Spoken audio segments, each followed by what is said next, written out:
Le rapport de la Cour des comptes a occupé une place de choix dans les échanges entre la primature et les partenaires techniques et financiers.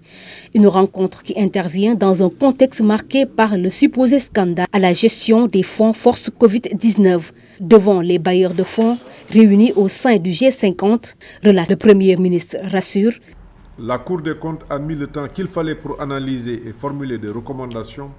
Le gouvernement exploite le rapport en vue de le mettre en œuvre de la meilleure manière dans une ligne de temps. Il y a une grande sensibilité des citoyens à la qualité des services publics et à son évolution. C'est ainsi que je puis comprendre la forte passion exprimée par une certaine partie de la population pour engager rapidement des poursuites contre les auteurs des faits présumés de faute de gestion. Je pense que cette passion, du reste normal, exprime un besoin de justice sociale. Amadou Ba a réitéré l'engagement du gouvernement pour une gestion vertueuse, mais également une réédition des comptes. Quels que soient les montants sur lesquels portent les manquements, la dilapidation de ressources publiques constitue toujours un acte extrêmement grave et de surcroît en temps de crise sanitaire. De telles pratiques, si elles sont avérées, heurtent l'éthique et n'honorent pas notre administration.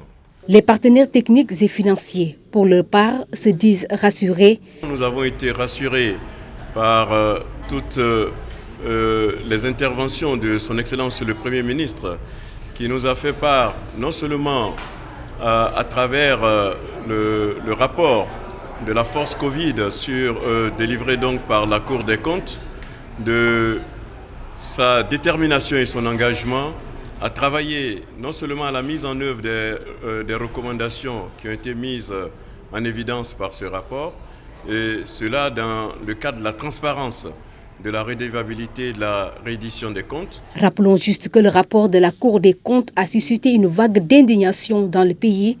Le gouvernement a promis de donner suite aux recommandations et souligne que des sanctions sont prévues si les faits sont avérés.